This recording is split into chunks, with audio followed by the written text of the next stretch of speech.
Welcome to What's Eating Harlem. I'm Vanessa Tyler. There is a lot going on in Harlem. Let's get started. Harlem's latest way to quench its thirst, craft beer. This place is high on the hog. I mean, really, take a sip of its bacon-infused vodka.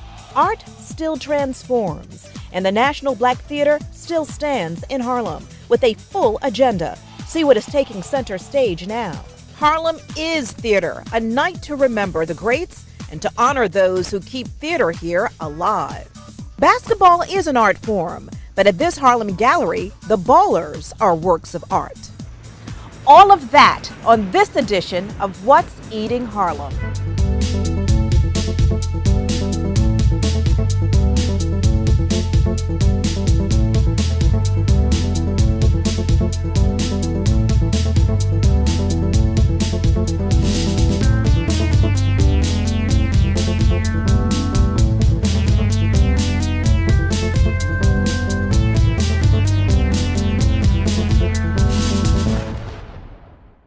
What's Eating Harlem, funded in part by Cove Lounge. Situated in the heart of Harlem, it embodies the spirit and vitality of its community, delivering a unique blend of cool sophistication and urban edge.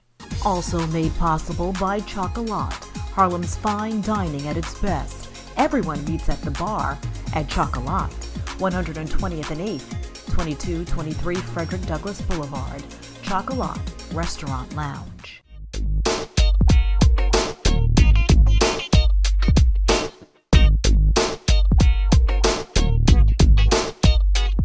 You are just in time for a nice cold one being poured in Harlem. The beer is Kronbacher Pilsner. Take a sip. It is a popular choice at the Hogshead Tavern, located off the beaten path in Hamilton Heights. It is definitely off the beaten path. We're not right on Broadway, we're off on a little small street, but I think that was the appeal for me. It was the charm of it. So I knew that there was going to be a challenge with getting people up here, but I figured, you know, you build it, they will come. And owner Tara Wally says they are coming, and when they get here, they find something Harlem is not known for: craft beer. Oh, I think Harlemites are a lot more adventuresome than people give them credit for. Very progressive people, always wanted to try something new, and that's really what it's about here. And we wanted to play into that experience. So we're all about education and sampling and getting people to try something new. So let the education begin. We start with a beer sample. Let's see, there's Heavy Seas, Smutty Nose Wunderbar, a German Pilsner, golden in color, slightly bitter in flavor. Then there's Trogs Nugget Nectar, an amber ale, and an ale differs because of the way it's fermented, tends to be sweeter. And finally, there's Hefeweizen, a German wheat beer. It's a far departure from your Budweiser. A lot depends on how it's processed, the kind of water that's used, the type of hops that are used, type of malt. My head was spinning, and it wasn't because of the beer, which was delicious. It was because craft beer has as many, if not more, choices than wine. And the space here on 143rd and Hamilton Place is not your typical beer joint. It is cool enough for a girls' night out. I think it's great. I love the atmosphere. I think the decor is beautiful. The food is amazing. And their drinks are really refreshing. They're like a beer cocktail mix. Oh, the food. Well, for those who like bacon as much as they like beer, this is hog heaven. We are called the Hogshead Tavern, so we wanted to put a little focus on pork. So we use pork quite a bit in our menu. Ever have pig wings? Well, they have them here. Taste like bites of ribs. Okay, so it's like a chicken wing, but it's a pig wing. And they serve this super cheesy grilled cheese sandwich with crispy pork belly stuffed inside.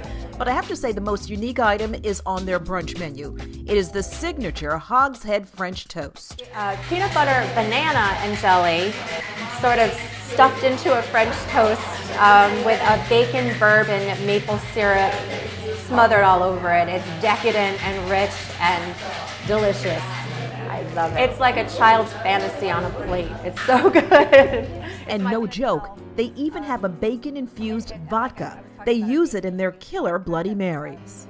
Whether it's bacon, pulled pork, pork belly, we've got quite a bit of pork on the menu, and then why not throw it into a cocktail too? It is that spirit of adventure that pushed Tara to open her restaurant in Harlem. Harlem is hot right now, especially on Restaurant Row. Still, she is charting new territory in Hamilton Heights. And it's the most welcoming neighborhood. Harlem is fabulous. I think Hamilton Heights is even more special because it is so small and everyone seems to know everybody here. People are incredibly welcoming here. This is the kind of place where you walk down the street and people who don't know say hello to you and ask you how you are. I've been living in New York a long time and I've never encountered that before.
The stage is set, and the National Black Theater wants to know, can you handle it? Because they're going there. The theme of the year is MBT, Taking You Higher, and really looking at the state of where we are in our Black consciousness and in our community and our society. For those asleep, the plan is to wake you up. Jonathan McCrory is the Director of Theater Arts Programming at Dr. Barbara Ann Teer's National Black Theater. He says Black theater, especially today, must do more than entertain. I very much think that we are answering a current need, a current desire. We are willing to change. We are willing to grow with society. So therefore, as our community changes, our way of articulating who we are might change, but the very core and the very essence will never change. That core is a spirit that resonates through the impressive facility on 5th Avenue and 126th Street in Harlem. It is the spirit of the late Dr. Barbara Ann Teer, the founder. Because Dr. Teer left a very clear mandate. This is supposed to be the home away from home for Black consciousness and Black thought. Not for one person, but for a community, for a village. And he says it was her intention this would always be a place for people to heal. When the Eric Gardner situation happened and it hit home in a different type of way, we were like, no, we got to create the space. People need to talk. They need healing. They need a space that they feel safe in. On this night, the audience watched Facing Our Truth, which included topics ripped from the headlines, like the killing of Trayvon Martin. In this video clip provided by NBT, the audience reacts. It was painful, it was magical, it was creative. I think a lot of times when it comes to movements with African American people, a lot of times we get stifled and we forget after a couple of months. So to have something annual like this is really, really good. I'm feeling all kinds of emotions right now. Trayvon's birthday today. I feel like the show forced me to think about a lot of things that you kind of think about, but you kind of push back, or you get so busy, you force yourself to not think about these things because they hurt so much. The National Black Theater is also making sure their stage is available for emerging playwrights.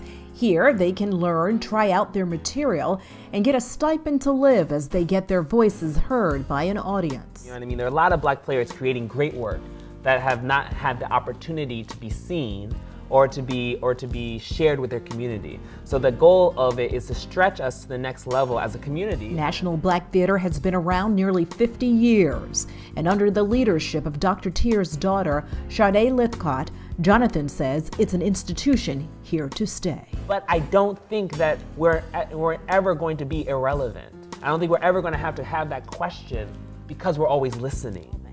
That is why I think this institution has stayed alive and will continue to stay alive and thrive. It's because of its very connection to a bloodline that is actually on the streets. A necessity to resuscitate, to give articulated voice to bring love in and transformation into the very needs of the community. And not trying to impose what we believe or what we see, but really trying to listen. I mean, Sade and I have come up with this term called holistic producing. Producing from a space that allows for this kind of, this shifting.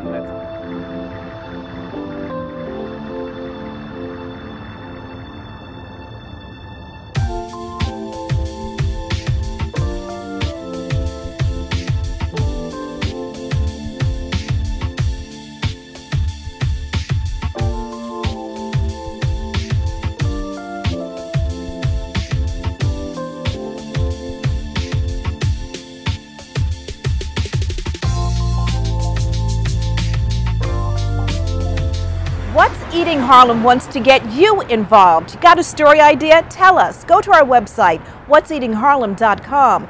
There you can become a member and get discounts to some of the places we feature. Be sure to like us on Facebook and follow us on Twitter.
The cries of the mothers whose sons didn't make it home, reminder of the days of the brutality and the uncertainty of life in South Africa. But on this evening, the songs were in celebration of Black theater and an exhibit at the New York Public Library for the Arts near Lincoln Center. So for me, what's important tonight is that we continue the legacy, that we've created a permanent exhibition that will tour and will involve young people and adults across the city and nationally learning this important story. The first part of the exhibit looks at 14 different theater people, legacy keepers, people like Vosa Rivers and Woody King and Vi Higginson that keep theater alive. And they were all here tonight, and those who couldn't be here were remembered, like this display honoring Roger Furman, founder of New Heritage Repertory Theater. Well, the exhibition starts in 1821, and that's important to understand that the African Grove Theater was the preeminent first African American theater in the United States. And this exhibition traces that history, and today the current stakeholders stand, of course, on the shoulders of a theater that started more than 200 years ago. Vosa Rivers was instrumental in the production of the iconic musical Serafina. It was groundbreaking, highlighting the conditions in South Africa. A range of Harlem theaters is being celebrated here, from those who have entertained Harlem for decades to those bringing Harlem audiences something different to enjoy. There was a reason to create something for the community, and something that is Black theater, but not traditionally Black theater.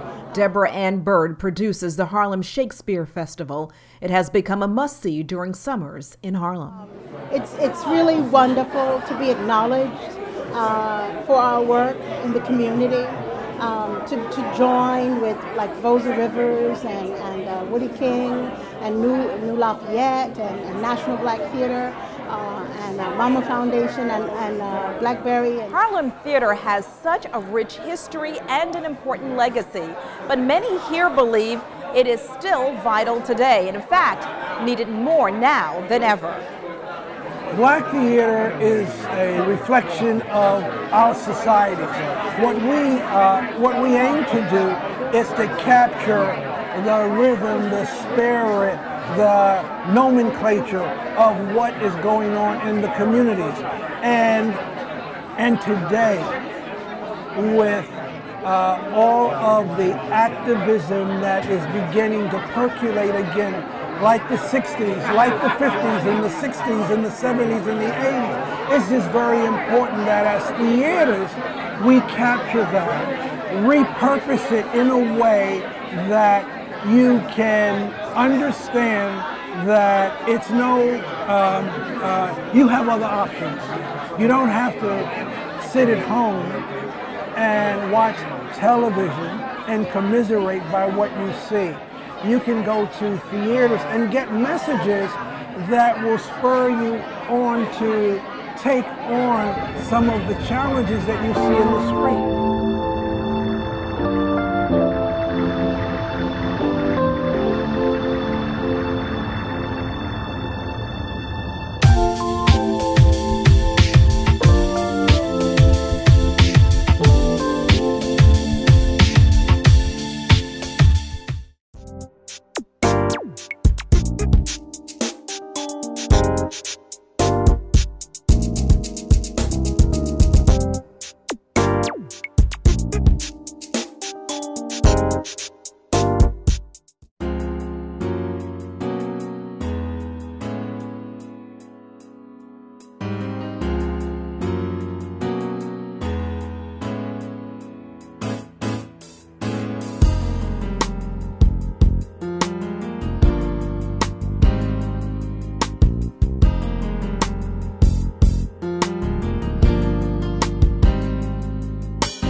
Many consider basketball an art form, but at the Arts Horizons Leroy Neiman Gallery in Harlem, basketball is a work of art.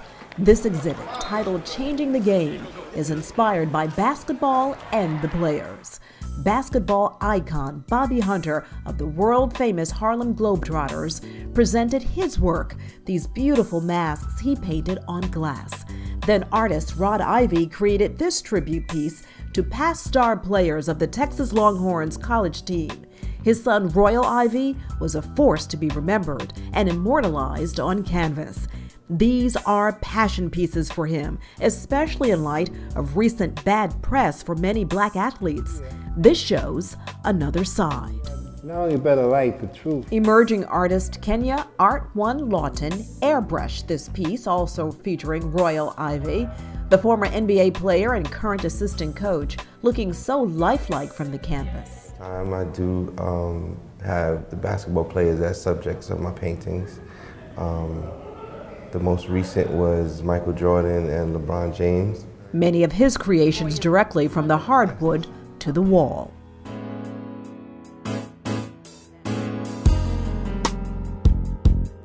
One of them is called Lacing Up, and that's actually a picture of Kevin Durant at the Rucker.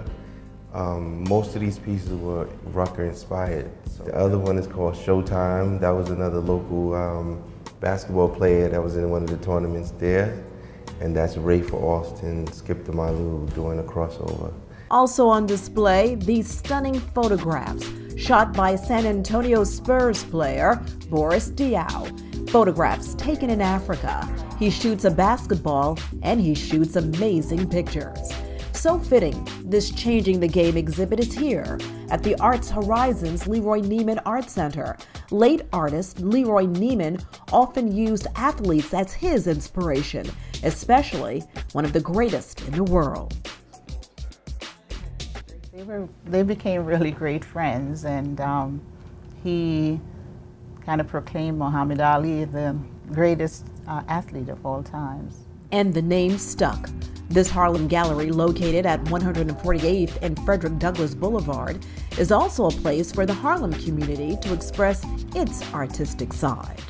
We want to make sure that community artists and emerging artists are taking advantage of the space. Or we provide classes for students of all ages. Here in Harlem, where the players have elevated the art of the game to an art.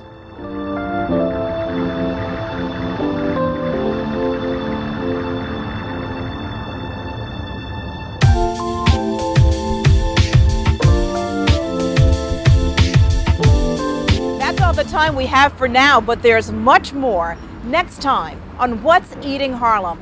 I'm Vanessa Tyler. See you uptown. What's Eating Harlem, funded in part by Cove Lounge. Situated in the heart of Harlem, it embodies the spirit and vitality of its community, delivering a unique blend of cool sophistication and urban edge. Also made possible by Chocolat, Harlem's fine dining at its best. Everyone meets at the bar at Chocolat, 120th and 8th, 2223 Frederick Douglass Boulevard. Chocolat Restaurant Lounge. To become a member of What's Eating Harlem, go to www.whatseatingharlem.com and sign up for special events like wine tastings and food tastings. Also, join us on Facebook and follow us on Twitter. If you have any ideas for stories about Harlem, send them to info@whatseatingharlem.com.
Thank you.